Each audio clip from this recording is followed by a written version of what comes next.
सनातन धर्म ज्ञान गंगा चैनल में आप सभी का स्वागत है। मेरे प्यारे कृष्ण भक्तों, आप सभी को जय श्री कृष्णा। श्री भगवान आप सभी का जीवन आनंदमय, मंगलमय तथा भक्तिमय करें, ऐसी श्री भगवान जी से प्रार्थना है। मेरे प्यारे कृष्ण भक्तों, सनातन धर्म ज्ञान गंगा चैनल में इस वक्त हम लोग श्रीमद् भगवद गीता के ज्ञान को हिंदी सरल रूप में समझ रहे हैं, जिसके तहत अब अध्याय 2 के श्लोक 68 तक समझ चुके हैं। आज हम उससे आगे अध्याय 2 के श्लोक 59 को हिंदी के सरल रूप में समझने का प्रयास करते हैं। जय श्री कृष्णा।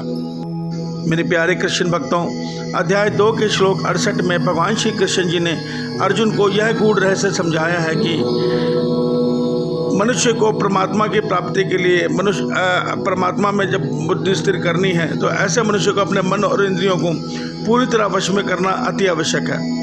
अगर मनुष्य के मन और इंद्रियों में तनिक भी संसारिक इच्छा है तो ऐसे मनुष्य का मन कभी भी परमात्मा में स्थिर नहीं हो सकता। तो स्थिर बुद्धि, परमात्मा में बुद्धि स्थिर करनी है अर्थात उनको पाने का ही एकमात्र लक्ष्य रखना है, तो ऐसे मनुष्य को अपने मन और बुद्धि को पूरी तरह वश में करना ही होगा। आज हम उससे आगे अध्याय 2 के श्लोक 59 को हिंदी के सरल रूप में समझने का प्रयास करते हैं। जय श्री कृष्णा। मेरे प्यारे कृष्ण भक्तों, अध्याय 2 के श्लोक 59 में भगवान श्री कृष्ण जी अर्जुन को समझा रहे हैं कि संपूर्ण प्राणियों के लिए जो रात्रि के समान है, उस नित्य ज्ञानवान स्वरूप परमानंद की प्राप्ति में स्थित प्रज्ञ योगी जागता है, और जिस नाशवान सांसारिक सुख की प्राप्ति के लिए सब प्राणी जागते हैं, परमात्मा को तत्व से जानने वाले मुनि के लिए वह रात्रि के समान है। मेरे प्यारे कृष्ण भक्तों, भगवान श्री कृष्ण जी अर्जुन को यहाँ बहुत गूढ़ रहस्य समझा रहे हैं। भगवान श्री कृष्ण जी अर्जुन को यह समझा रहे हैं कि अर्जुन, ये संसार की अपने मन की इच्छा पूरी करने के लिए दिन के समय में जो भिन्न भिन्न प्रकार के कर्म करके सांसारिक सुख एकत्र करने के लिए प्रयास करता है, वो दिन जो एक ज्ञानवान स्थित प्रज्ञ मुनि है उसके लिए वो दिन रात्रि के समान है। कारण कि वो यही सत्य जानता है कि जो ये इस दिन में हम कमा के ज़िंदगी में प्राप्त करेंगे वो सब नाशवान है। ये उसी प्रकार है जिस प्रकार हम सपने में बहुत कुछ एकत्र कर लें और जब सपना टूटे तो सब कुछ छूट जाएगा। ठीक इसी प्रकार ये संसार के सुख है। हम जीवन भर चाहे जितना मर्जी एकत्र कर लें, मृत्यु के समय वो सारा का सारा यही रह जाता है और मनुष्य खाली हाथ चला जाता है। इस सत्य को ज्ञानवान स्थित प्रज्ञ मुनि जानता है। इसलिए ऐसा मुनि एकांत काल में जब सारी संसार रात्रि में सोता है, तब ऐसा मुनि रात्रि के समय जागकर ध्यान योग के द्वारा अपने परमात्मा को पाने का प्रयास करता है। मेरे प्यारे कृष्ण भक्तों, उस मुनि का यह प्रयास सदैव के लिए होता है। अर्थात जब मनुष्य मन में और आत्मा से एक बार ईश्वर को पा लेता है तो वो सदैव के लिए मिलन होता है। वो मिलन दोबारा टूटता नहीं है, वो मिलन होकर फिर सदैव के लिए हो जाता है।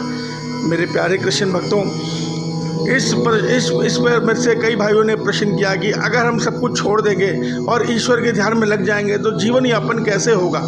तो मैं अपने उन भाइयों से एक छोटा सा प्रश्न करता हूँ कि मेरे भाइयों, इस प्रकार का जीवन मीरा माँ ने जिया, इस प्रकार का जीवन सूरदास जी ने जिया, इस प्रकार का जीवन गुरु नानक देव जी ने जिया। आप एक बात समझिए, हम अपने परदादा का नाम नहीं जानते, हम अपने 4 पीढ़ी पहले का नाम नहीं जानते। आज सारी दुनिया मीरा माँ को, गुरु नानक देव जी को, सूरदास जी को पूज रही है और अनंत काल तक पूजती रहेगी। तो उन्होंने क्या कमाया और हम लोगों ने क्या कमाया? इस सत्य पर विचार कीजिए। जो संसार की कमाइयाँ करके हमारे पूर्वज चले गए, हम अपने उन पर 4 पीढ़ी पुराने का नाम नहीं जानते।